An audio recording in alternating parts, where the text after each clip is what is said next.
right. Hello and welcome to our GIG show, Sell Me the Stock. Today, we're going to take a break from the Russian market and discuss opportunities that many investors in Russian stocks are not really aware of. We'll be talking about opportunities existing in the Indian securities markets. And our guest today is Sarthak Gera, a stock market analyst from SG Analytics. Hello. Hi, Dimitri. Thank you for welcoming me. Uh, so, Sarthak, why would it be worthwhile for investors to consider Indian securities markets in the first place? So first of all, what I believe is that India, as the general economy of India, is a growing economy, and it's predicted to grow at a rate of at least 6.7% in this year alone.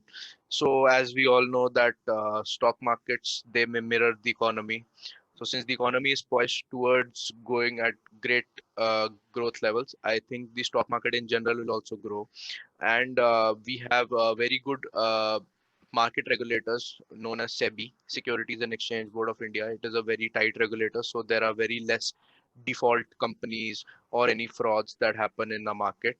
So another point that I wanted to make about the market was that India's we have an emerging market with a very low labor costs. So usually most of the products and services that in general, if we see that Indian companies provide, they are comparatively cheaper but have almost same or higher quality than their international competitors. So that is the reason why I feel in general Indian markets are very good to invest right now. Okay, yeah, that's very interesting. What can you say about fixed income instruments versus stocks? What yields can an investor in fixed income instruments expect? So the general consensus is that fixed income securities are much safer than stocks. By much safer, there might not be much of a difference, but it's the difference of defaults basically. So a stock might get defaulted, but fixed income securities are actually have a very less, or you can say a 0% chance of defaulting. So the general 10-year Indian government bonds, which are considered the safest and the no risk bonds, are usually go at a rate of 10 years at 6.77%, which I think is a very good, is a great return. And generally what has been found in surveys is that foreign investors who are investing more in India are always investing in fixed income securities rather than in stocks. So the percentage basically in fixed income securities of investing is higher than in stocks. So that generally can tell us that people are more uh, they are at ease in investing in the Indian fixed income securities. That's it. And one more point I wanted to add was that Indian sovereign bonds are also getting floated, I think, by the end of 2022, which might give our fixed income market a good push. Okay, and you mentioned 6.7%. That's the yield that an investor in fixed income securities Yes. can expect. And that yield, you mean 7%? That's in dollars, in rupees?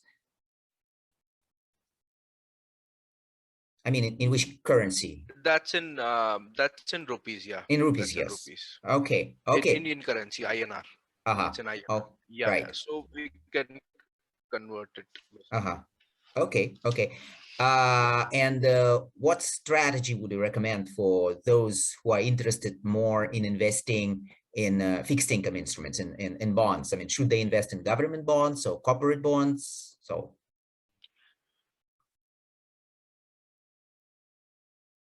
Yeah, so I suggest personally, if you ask me, then I suggest that an investor should always go for the Indian government bonds, which are especially called the treasury bonds.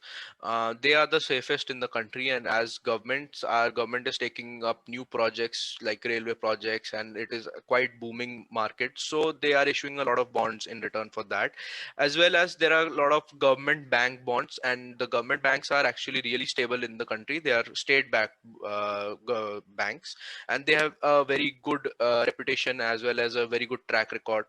So these bonds, I think, are the safest. They are safer than, you can say, like company to company commercial paper, or or corporate bonds. Even they are very safe. But if you ask me about the safest, which I will suggest as the safest strategy will be to invest in government bonds. In government Yeah. bonds. Okay. All right. So you said that it's the safest strategy would be to invest in government bonds, but investors in fixed income securities can also choose. I mean, if they want to, they can opt out for banking bonds, bonds issued by banks, Yeah. government banks, right? Yes. Government-owned banks generally. Yes. Uh-huh. Uh-huh. Yes. Okay. Okay. Yes. All right. Very good. Let's talk now about stocks. What can you say about dividend paying stocks in the Indian market? Which dividend yields are Okay. available in the market? So, there are actually quite a good and robust dividend yields that a lot of stocks are giving in India. Especially, I can say energy and metal sectors give a very great dividend yield. It's about average. You can take it as 5 to 8%. Okay, okay, yeah, that's pretty impressive. Uh, how can an investor buy Indian securities? Are there any regulations that foreign investors should be aware of when considering investing in the Indian market? So foreign investors, individual foreign investors cannot buy directly into the Indian stock market. There are a few ways in which the investors can buy. The first one is called PIS. That is a portfolio investment scheme. Basically, you have to create a portfolio. It's like a mutual fund. Basically, you have to have a portfolio as a certain number of amount of assets under management, after which you can start investing in the stock market. But for an individual investor, as I said before, we cannot buy stocks individually. Okay. The second method is and the investors can register themselves as a sub account of a foreign institutional investor. Okay, so there are big institutional investors, and as if, for example, if you want to invest in our market, so you and Boris might set up a company which is a sub account under Mm-hmm, a big FII. Okay, and we have to be registered by with the Central Bank of India, that is RBI, Reserve Bank of India, and with SEBI, that is mm-hmm, our market regulator. mm-hmm, And it has to have a net worth of at least 20 million dollars, I mm-hmm. think, asset Oh, under management. Yeah. mm-hmm, And just some other information. uh, in FIIs can only invest at least FIIs can invest actually 100% in debt funds, and mm-hmm, in basically the debt sector of the market. And mm-hmm, equity usually is 30% if we are going by equity. Yeah, so mm-hmm, there are some regulations, but the thing is that the regulations, they also do change sometimes. Like every time the budget is presented for the country during February, they make some changes. And in general, I want people to know that our government and is usually, the policies are always favorable for foreign investors. So every year we expect more and more involvement from foreign investors and ease for investors to invest in Indian market. So mm-hmm. the regulation which I was telling you about in the beginning, that we can't invest individually in the Indian market, I think in a few years that should be removed, because Right. India as a country, we require international investment. Yeah. Right, right, right, right. Okay, okay. Let's maybe talk more about the universe of stocks. Are there any specific sectors that you would recommend for a long-term investor? Yeah. So personally, I will recommend FMCG sector, which is called fast moving consumer goods. Okay. So why I can give you a few reasons why this sector is on my top list is because India has the second highest population in the world, and the highest youth population. Mm-hmm, Okay. So means our consumption as per capita consumption is quite large. Okay. So there are a lot of people consuming things, and FMCG caters directly to the masses of the country. They make products ranging from detergents, biscuits, consumables, almost any item you can think of on a day-to-day uses, like pencil, stationery, books, uh, mm, eh, like rice, wheat, Mhm. all these things that a consumer uses, we can say, in on a almost on a daily basis, that comes under FMCG. And FMCG has a very good hold in the Indian market right now. And right now, I did some research on FMCG, and personally I feel it has a lot of potential still to grow. There is at least still it has 50% market share right now, the big FMCG companies in totality. Yet the other percentage, 50% of the market, is still untapped, and they are actually reaching into even the smallest of the smallest towns and villages in India. So that is a very big potential for our for FMCG sector. Mhm. Right. Next, I might which other sector which I will recommend is energy sector.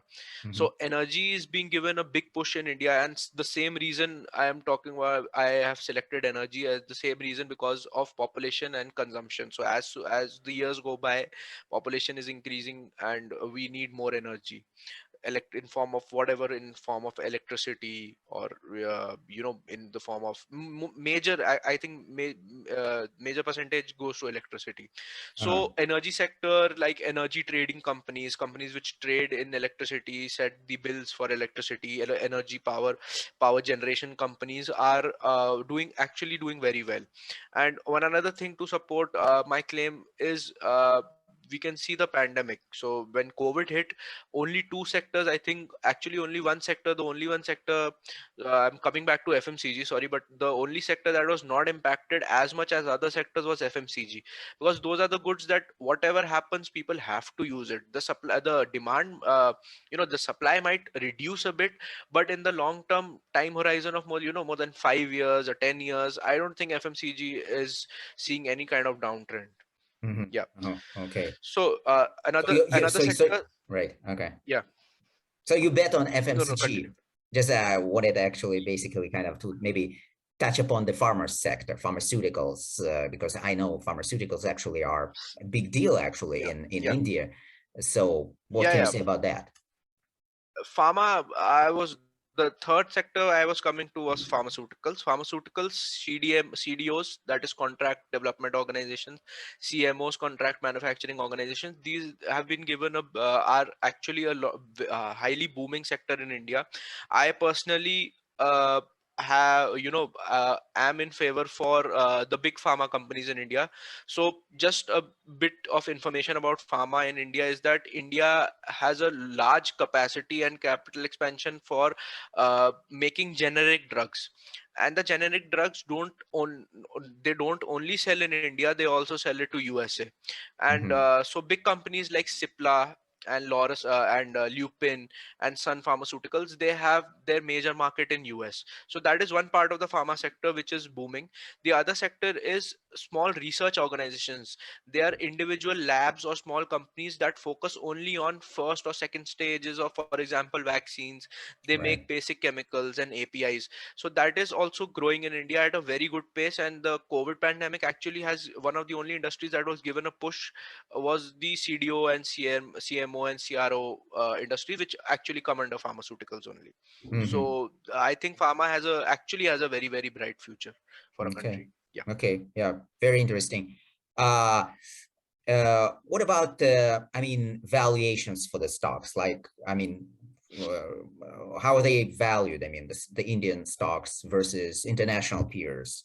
I mean, are they high? Are they low? I mean, let's say compared to American stocks or European stocks, both energy, let's say you touched upon energy, you touched upon pharma. So, I mean, let's compare them a little bit, Yeah. like, you know. So yeah.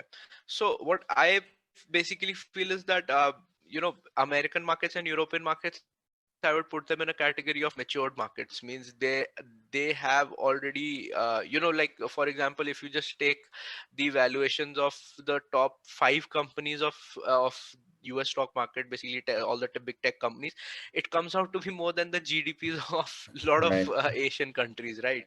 right. So that is an indication that they have already grown. So when a company has already reached its growth phase, and it's achieved its growth, the year on year annual growth rate percentage reduces, the company is doing very well. Companies are doing very well. So I think those the American markets and European markets, in a way, I think have been saturated. Basically, that's not a bad thing, but they are saturated markets. So your like your incentive and basically your arbitrage is less there. It's comparatively less, I will say, to Indian markets. Of Hmm. course, because India, I will put it in a phase of a developing market still, or an emerging market, you can say. So the opportunity for upsides are really amazing. Some companies grow at really amazing pace, because if we take a like let's take an example of Tesla.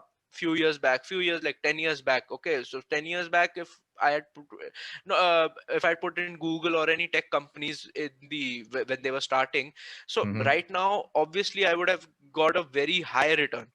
But now, that they are an established company, they are market leaders. How still, how much can a company expand after it becomes a market leader? There is a limit to saturation of companies, right? So India does not have that drawback right now. Right. India has, I can say that even the market leaders of India are only confined to India. They can still go international. So our valuations, I think India's valuations are relatively very cheap, Hmm. as compared to international peers. That is Hmm. a fact, because labor costs are less. Okay, Right. the general labor costs are less, the raw materials cost less if it's sourced from the country, within the country itself, right? Hmm.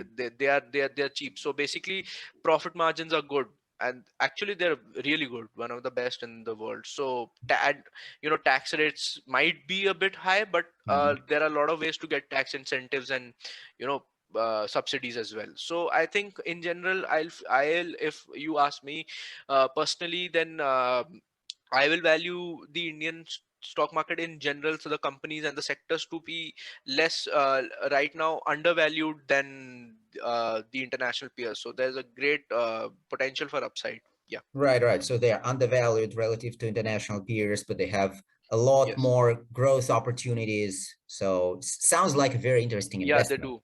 Yeah. Okay. Yes. Okay. Yes. Okay.